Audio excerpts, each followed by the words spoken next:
Hello friends, welcome back to our channel study book. आज हम लोग क्लास 10 का चैप्टर नंबर 12 गोलक के बारे में पढ़ने वाले हैं। गोलक यह आपका एग्ज़ाम का बहुत ही महत्वपूर्ण चैप्टर है क्षेत्रमिति के अनुसार, क्योंकि बहुत सारे चैप्टर हैं और गोलक उनमें से हम आपको बता रहे हैं जो जो एग्ज़ाम में क्वेश्चन आता है वो सारा करा देंगे और जो स्टार मार देंगे वो क्वेश्चन निश्चित रूप से एग्ज़ाम में आएगा ही आएगा। तो इस क्लास को पूरी शिद्दत से देखिए, जितना कराएंगे उससे बाहर एक भी क्वेश्चन नहीं जाएगा, सेंटअप और बोर्ड दोनों में। तो ध्यान से समझते जाइएगा। यह जो क्षेत्रमिति का पोर्शन है बिना फार्मूला के नहीं होगा, तो जितना सारा फार्मूला है इस चैप्टर में काम आने वाला है सारा लिख देंगे, उसको अच्छे से याद कर लीजिएगा। आप अगर फार्मूला याद कर लेते हैं तो आप यकीन मानिए ये चैप्टर बनाने में आपको कोई भी प्रॉब्लम नहीं होगा। तो चलिए हम फार्मूला सबका लिखता जाते हैं। सबसे पहले आता है गोलक का आयतन। तो गोलक का आयतन क्या होता है? तो गोलक का आयतन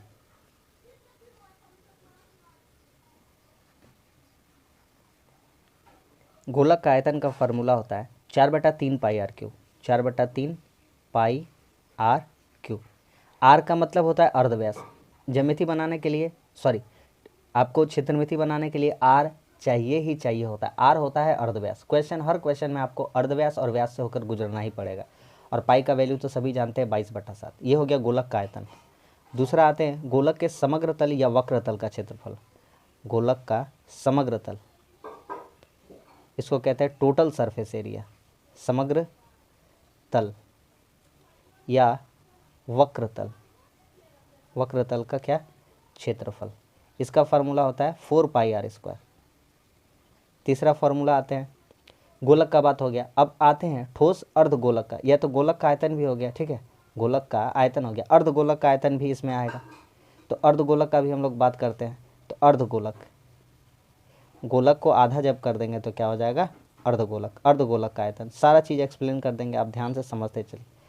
अर्धगोलक का आयतन कितना हो जाएगा? तो अर्धगोलक का आयतन हो जाएगा 2/3 पाई r क्यूब। कैसे हो जाएगा? पूरा गोलक का होता है 4/3, 4/3 का जब आधा कर देंगे तो कितना होता है? 2/3 पाई r क्यूब। उसी तरह से अर्धगोलक का ये वाला हो गया। तो गोलक का समग्र तल था, तो अर्धगोलक का भी क्या निकालेंगे? समग्र तल निकालेंगे, संपूर्ण तल। तो अर्धगोलक, अर्धगोलक संपूर्ण तल या वही समग्र तल, संपूर्ण तल, इसका क्षेत्रफल। तो उसका 4 पाई r² था, तो इसका आधा हो जाएगा, कितना हो जाएगा? 2 पाई r² हो जाएगा। कोई दिक्कत हो रहा है? कोई भी दिक्कत नहीं हो रहा समझने में।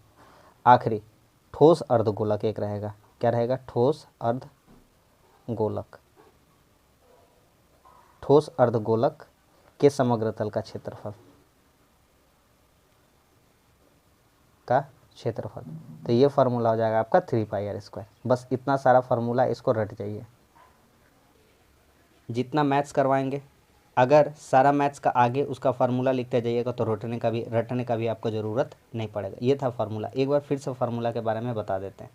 गोलक का आयतन कहेगा तो 4/3 पाई r क्यूब, और अर्धगोलक का आयतन कहेगा तो 2/3 पाई r क्यूब। साथ साथ याद हो जाएगा। गोलक का समग्र तल कहेगा तो 4 पाई r², और अर्धगोलक का समग्र तल कहेगा तो कितना हो जाएगा? 2 पाई r²। लेकिन ठोस अर्धगोलक, क्योंकि अर्धगोलक तो खोखला होता है जैसा कटोरी का जैसा, लेकिन ठोस रहा अर्धगोलक तो वो क्या हो जाएगा? 3 पाई r² हो जाएगा।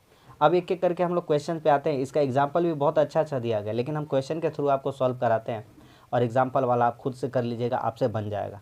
तो हम चलिए शुरू करते हैं 1 नंबर से। तो पहला क्वेश्चन कहता है कि किसी गोलक का अर्धव्यास 10.5 है, तो उसका समग्र तल का क्षेत्रफल बताना है। आपको क्या बताए थे? गोलक का क्या बताना है? समग्र तल का क्षेत्रफल। तो हम बताए थे कि सबसे पहले आपको फार्मूला आना चाहिए। तो समग्र तल का क्षेत्रफल क्या होता है? समग्र तल का क्षेत्रफल, तो समग्र तल का क्षेत्रफल का फार्मूला क्या होता है? गोलक का है 4 पाई r²। तो अब देखिए बनाते जाइए। 4 पाई का जगह में कितना? 22/7। आर के जगह में कितना? अर्धव्यास दिया हुआ, आर दिया हुआ कितना? 10.5। तो यहाँ कितना कर देंगे? 10.5। 2 बार करना है, r² करना है। इसको हटाएंगे 10, पॉइंट हटा देंगे, कितना हो जाएगा? 10। अब काटिए, काटने आता है तो 5 से काटिए। 21, 5 दूनी 10, 5 एकम 5, ये 5 दूनी 10, ये 21 बार में, फिर ये 2 बार में। 2 दूनी कितना हो जाएगा? 4, ये भी कट गया, और 7 ये कितना हो जाएगा? 21। तो 21 या 63 × 22, 63 × 22, तो 22 × 63 जब करिएगा तो कितना हो जाएगा? 22 या 66, 22 छके 132, और 138 6 हो जाएगा ना। तो इतना वर्ग सेंटीमीटर हो जाएगा। बोलिए समझ में आ गया कि नहीं आ गया? 1 नंबर क्वेश्चन बहुत ही ईजी था, बन गया। अगला क्वेश्चन क्या कहता है? अगला क्वेश्चन कहता है कि किसी चमड़े का बॉल तैयार करने में 70.5 रुपये प्रति वर्ग सेंटीमीटर के हिसाब से 431.20 रुपये लगेगा, तो बॉल का व्यास ज्ञात करिए। बहुत ही सिंपल सा क्वेश्चन है। तो बॉल का समग्र तल का क्षेत्रफल हम क्या दिया गया है यहाँ पर, इतना हिसाब से बॉल का इतना रुपया लगेगा। एक प्रति वर्ग सेंटीमीटर का हिसाब कितना, 70.5 रुपये। टोटल कितना खर्चा रहा, 431.20 रुपये। तो हम यहाँ पे सबसे पहले बॉल का समग्र तल क्षेत्रफल निकालते हैं। बॉल का समग्र तल का क्षेत्रफल कैसे आपको समझना है, हम सारा बात बताते हैं। बॉल का समग्र तल कैसे निकलेगा, बॉल का समग्र तल का क्षेत्रफल। आप मेरा बात ध्यान से समझिए। आप देखिए, हम कहेंगे आपको कि 10 रुपये का हिसाब से 200 रुपया खर्चा हो रहा कोई बॉल बनाने में, तो अगर उस बॉल का आप एक रफली भाषा में समझिए, 10 रुपये का हिसाब से 200 रुपया खर्चा हो रहा है टोटल, तो उसका क्षेत्रफल कितना आएगा। रफली में अगर बात करते हैं तो 200 को 10 से भाग कर देंगे तो 20 आएगा। कितना आएगा, 20। तो क्षेत्रफल कितना रहा होगा, 20। तो उसी तरह से हम भी समग्र तल का क्षेत्रफल निकाल पाएंगे। कैसे, टोटल खर्चा कितना हो रहा है, तो यहाँ लिखेंगे कुल खर्च। क्या लिखेंगे, कुल खर्च बटा जितना एक प्रति वर्ग सेंटीमीटर खर्चा, प्रति वर्ग सेंटीमीटर खर्च, प्रति वर्ग सेंटीमीटर खर्च। बस हमारा सवाल बन जाएगा। तो कुल खर्चा कितना है, तो कुल खर्चा है हमारा 431 रुपया 20 पैसा, और यहाँ पर कितना हो रहा है, 17.5। तो दोनों पॉइंट उड़ जाएगा, हटा दीजिए। इधर अगर गुना करके ऊपर 100 करते, नीचे 100 करते, दोनों तरफ से 100 कट ही जाता। ये जीरो क्या हो गया, कट गया। अब कटेगा, अब तो नहीं लग रहा है कि कटेगा। आ रहा बात समझ में। और यहाँ पर एक काम करिए, यहाँ पर लिख दीजिए बॉल का समग्र तल का क्षेत्रफल। तो इसका फार्मूला क्या लिख दीजिएगा, 4πr²। सवाल खत्म हो गया। बोलिए, समझ में आ रहा है। तो 4 गुना पाई का जगह हम कितना, 22/7 इंटू आर का स्क्वायर। आर ही निकालना है, व्यास निकालना है। तो व्यास क्या होता है, अर्धव्यास का 2 गुना होता है। ये होता है, ये सर्कल है कोई, ये है अर्धव्यास, इसका इतना दूर आधा। अगर ये 5 है तो व्यास पूछेगा तो कितना हो जाएगा, 5 और 5 कितना हो जाएगा, 10 हो जाएगा टोटल। ये यहाँ तक, यहाँ से यहाँ तक 5 है, तो ये यहाँ से यहाँ तक भी 5 होगा। तो 5 और 5 टोटल कितना हो जाएगा, व्यास 10 हो जाएगा। तो पहले अर्धव्यास निकाल लेंगे। तो अर्धव्यास निकाल लेते हैं यहाँ से, 4312/175। 175 को हम तोड़ के लिख सकते हैं 7 गुना कितना लिख सकते हैं, 25 लिख सकते हैं। 5 7 35, 7 दूनी 14, 3 17। ठीक है, काहे लिख दिए, कारण है। 7 7 क्या हो गया, कट गया। और काटिए, जो कटेगा, 4 से ये कटेगा, 4 से कट जाएगा। कितना बार में कटेगा, 4 एकम 4। यहाँ काटेंगे तो आपको जीरो लगाना पड़ जाएगा, लग रहा है ना, जीरो लगाना पड़ेगा। जीरो, 4 7 28 और 4 8 32। 22 से इसको काटेंगे नहीं, 22 से नहीं आता, 11 से काटेंगे। 11 दूनी 22, 11 9 99 और 11 8 88। फिर 2 से इसको काटेंगे 49 बार में। तो यहाँ से r² बराबर आप क्या देख रहे हैं, तो यहाँ से हो जा रहा है 49/25। और 49/25 मतलब आप जानते हैं r का वैल्यू कितना हो जाएगा। तो r बराबर कितना हो जाएगा, √49/25। तो 49 का कितना होगा, 7/5। ये आ गया हमारा r। क्या आ गया हमारा, r आ गया। तो ये अर्धव्यास आ गया। तो व्यास निकाल सकते हैं। तो व्यास कितना हो जाएगा, व्यास इसका 2 गुना हो जाता है r का, इंटू 2। तो कितना हो जाएगा, 14/5। कितना हो जाएगा आपका, 14/5। तो 14/5 इसको कितना बोल सकते हैं, 2.8। जब भागा कर दिएगा तो पता चल जाएगा, 2.8 सेंटीमीटर। यही हो जाएगा आंसर। समझ में आ गया कि नहीं आ गया। देखिए अगला क्वेश्चन कह रहा है विद्यालय में शॉट पुट खेलने के लिए जो बॉल व्यवहार में लाया जाता है उसका व्यास 7 सेंटीमीटर है, तो उसमें कितना घन सेंटीमीटर लोहा लगा, ये बताना। तो सिंपल सा बात है, कितना इसमें लोहा लगाइए ज्ञात करना है। तो टोटल कुछ भी निकालना रहता है, इसका मतलब उसका आयतन निकालना रहता है। क्या निकालना रहता है, आयतन। तो यहाँ लिखते हैं बॉल का आयतन, बॉल का आयतन। तो ये गोलक है, क्या पढ़ रहे हैं हम लोग, बॉल। बॉल क्या है, गोला है। तो क्या हो जाएगा, 4/3πr²। शॉर्ट पुट वाला बॉल देखे, ये भारी होता है, ठोस होता है ना। बस रख दीजिए, सवाल ख़त्म हो जाएगा। तो यहाँ पर एक चीज़ ध्यान से देखिएगा, 4/3 पाई का वैल्यू 22/7, r³ रखना है। यहाँ पर व्यास दिया गया, ये बहुत ही इंपॉर्टेंट है, व्यास दिया गया। तो अर्धव्यास कितना हो जाएगा, व्यास पूरा 7 है तो अर्धव्यास हो जाएगा 7/2, आधा हो जाएगा। कैसे आधा हो जाएगा, अगर व्यास 10 रहता तो अर्धव्यास मतलब आधा, अर्ध मतलब आधा, तो कितना हो जाता 5, 10 का आधा। तो उसी तरह से 7 का आधा यानी 7/2। कितना बार लिखेंगे, 3 बार। क्यों 3 बार लिखेंगे, क्योंकि r³ है। 7 7 क्या हो गया, कट गया। 2 से इसको काट देंगे कितना बार में, 11 बार में। और 2 दूनी 4, और यहाँ भी क्या हो गया, 4, कट गया। अब क्या होगा, 11 7 77, 77 को 7 से गुना करना। यह योग है, 11 गुना 49/3 यही बचा है हमारा। तो कितना हो जाएगा, तो इसको पूर्णांक में समथिंग आंसर आएगा तो गुना कर देते। 49 से कम 49, हाथ में 4, 49 से कम 49, 49 और 4 कितना हो जाएगा 53/3। तो यहाँ से इजीली भागा हो जाएगा। 17 तिया 51 और 9 तिया 27, 2/3। घन लिखना है। जब आयतन का बात आता है तो घन लिखना होता है, जब क्षेत्रफल का बात आता है तो वर्ग सेंटीमीटर लिखना होता है। अगला देखिए 4 नंबर क्वेश्चन कह रहा है 28 सेंटीमीटर व्यास वाले एक ठोस गोलक को जल में पूर्ण रूप से डुबाने पर कितने परिमाण में जल ऊपर उठेगा, हमको ये ज्ञात करना है। यहाँ पर जल ऊपर उठने का बात किया गया है, यानी जल का जो भी बात होता है वो जल का जो भी अगर कुछ पूछता है तो वो आयतन से संबंधित होता है। किससे होता है, आयतन से। तो बेसिकली हमको यहाँ निकालना क्या है, आयतन। हमको जल का क्या निकालना है, आयतन, ठोस गोले का, ठीक है। क्योंकि इसको जल में डुबाएंगे तो जल ही ऊपर आएगा, जितना गोला का आयतन था वो गोला अपना जगह ले लेगा, तो इसी आधार पर तो जल ऊपर आ रहा है, ठीक है। क्या क्या दिया हुआ है, व्यास दिया हुआ है। क्या दिया हुआ है, व्यास। तो सबसे पहले निकाल लेंगे अर्धव्यास। व्यास पूरा होता है, अर्धव्यास आधा होता है, तो आर कितना हो जाएगा 28/2 यानी कि कितना हो जाएगा 14 सेंटीमीटर। कोई दिक्कत होगा इसमें, नहीं। ये व्यास पूरा था, अर्धव्यास निकालना होता है, बताए हैं। आगे इसको तो बस खत्म हो गया, अर्धव्यास निकल गया तो ठोस गोले का आयतन निकालना, बस सवाल खत्म। ठोस गोला का आयतन, यही हमसे पूछा था, गोला का आयतन। अगर आप क्वेश्चन का लैंग्वेज समझ जा रहे हैं तो आपको बनाने के लिए कोई भी प्रॉब्लम नहीं होने वाला है। तो कितना हो जाएगा, गोलक का आयतन का फॉर्मूला सभी को पता है, हाँ जरूर पता है, 4/3 pi R cube, 4/3 pi R cube. रखिए वैल्यू, रखिए 4/3 पाई का value 22/7 into R cube. R में कितना है 14 इंटू 14 इंटू 14, 3 बार। कितना हो जाएगा अब, तो कटेगा 7 दूनी 14 कट गया, 3 से तो नहीं कटेगा, 3 तो नीचे ही रह जाएगा लगता है कि नहीं। आइए गुना करते हैं। तो 4 दूनी 8, 8 को 22 से गुना करेंगे कितना हो जाएगा 176, 8 दूनी 16, 8 दूनी 16 1 17 इंटू 14 को 14 से गुना करेंगे तो कितना हो जाएगा। तो सिंपली बोलिए भैया 14 का स्क्वायर कर दिएगा 196/3। तो जब इसको पूरा गुना कर लेंगे हम लोग, तो पूरा गुना कर लेंगे तो कितना आ जाएगा 3 4 4 9 6, आप गुना कर लीजिएगा /3। और इसको जब भागा देने का बात आएगा तो 3 एकम 3, ठीक है। 3 एकम कितना हो गया, 3 कट गया, 3 एकम 3, 3 चौके 12, 3 9 27, 3 8 24, 2/3 बचेगा 2।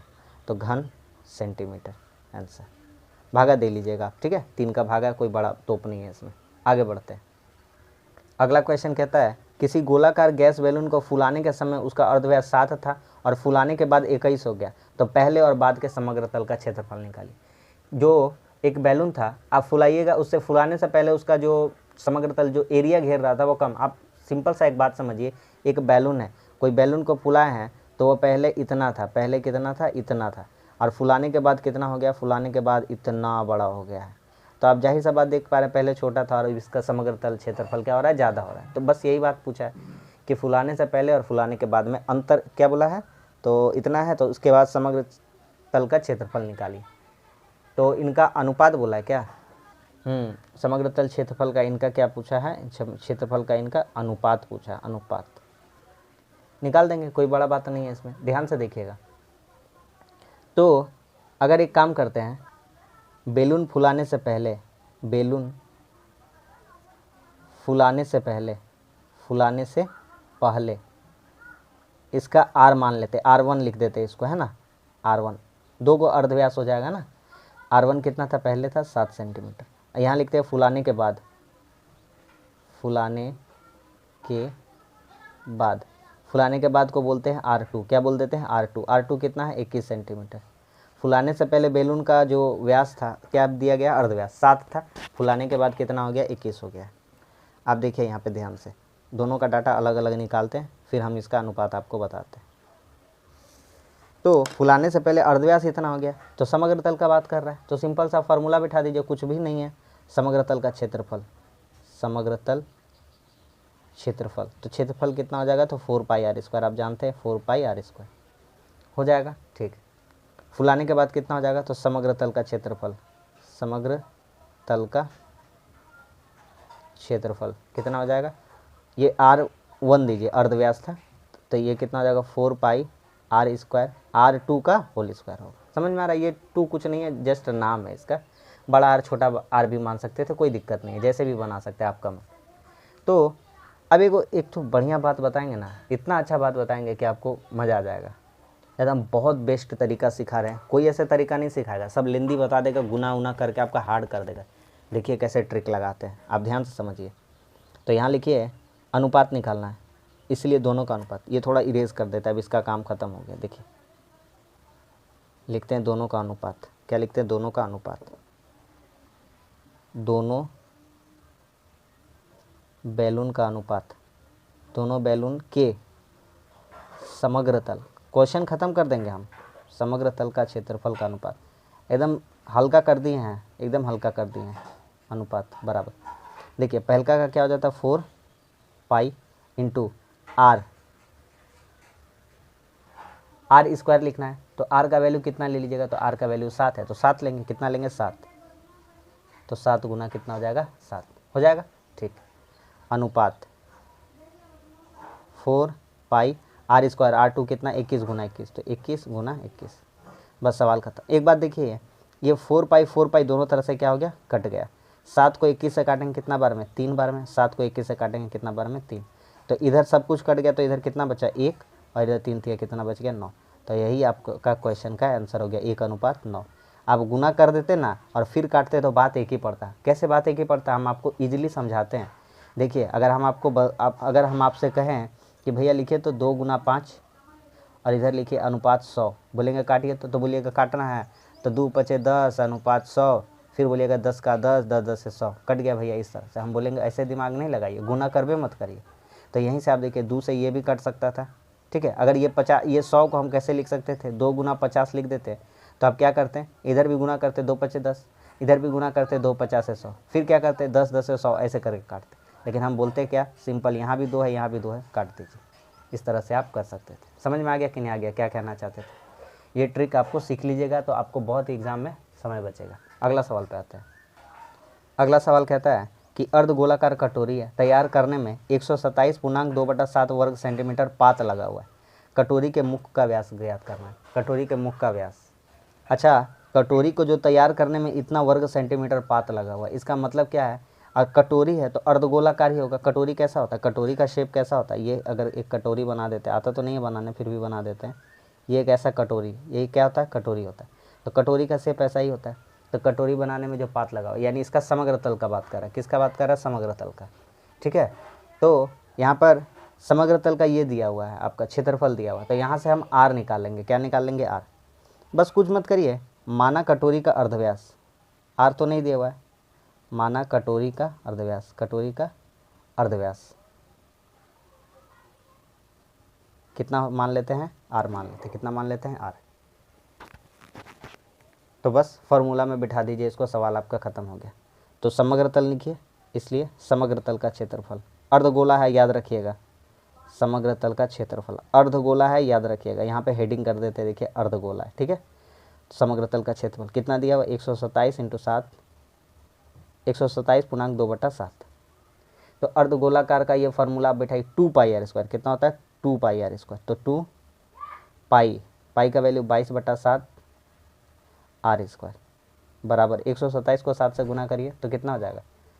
तो 7 सते कितना होगा? 49, 12 सते 84, 4 88, तो 8 और 2 बचा ऊपर, तो 891 बटा कितना हो जाएगा? 7। अब देखिए यहाँ पर दोनों तरफ से नीचे नीचे 7 7 कट जाएगा, नीचे नीचे 7 7 क्या हो जाएगा? कट जाएगा। ये सब तरीका सीखिएगा तो एग्ज़ाम में बहुत ही समय बचेगा, यकीन मानिए। 7 7 नीचे क्या हो गया? कट गया। और कुछ कटेगा? 11 का पारस कटेगा, 11 8 88, 11 8 कितना हो जाएगा? 88, और 1 बचेगा, 11 का कितना बचेगा? 1, 11 दूना 22 कट गया, 2 दूनी 4 हो रहा है यहाँ, और आर स्क्वायर बराबर, तो बस सिंपल सा ख़त्म सवाल। तो आर स्क्वायर बराबर कितना हो जाएगा? 81/4। तो क्या लिख सकते हैं? इसलिए आर बराबर, ये रूट अंडर चढ़ जाएगा इधर, 9 बटा कितना हो जाएगा? 81 लिखे, 81/4। तो 81 के लिए कितना लिखेंगे? रूट अंडर 9, और इसके लिए कितना लिखेंगे? 2। तो आर 9/2 करिएगा, यानी कितना होता है? 4.5। तो इसका कितना आ जाएगा? 4.5। तो व्यास बोला है तो ये अर्धव्यास आ गया है। आर मतलब क्या आ गया? अर्धव्यास। तो डी डायमीटर कहते हैं व्यास को। तो व्यास कितना हो जाएगा, तो 4.5 इंटू 2 यानी कि कितना हो जाएगा 9, तो 9 सेंटीमीटर व्यास। यही इस क्वेश्चन का आंसर हो जाएगा। समझ में आ गया। तो बस पार्ट 1 में इतना ही कराते हैं, ठीक है। 1 से लेकर के 7 क्वेश्चन बहुत करा दिए, बहुत ही बड़ा वीडियो बन जाएगा। तो अगला पार्ट 2 को किसी अगले वीडियो में हम डाल देंगे। तो बस आज के लिए इतना ही। वीडियो अच्छा लगा तो लाइक कर दीजिए, हमारे चैनल पर नहीं तो हमारे चैनल को सब्सक्राइब कर दीजिए। धन्यवाद।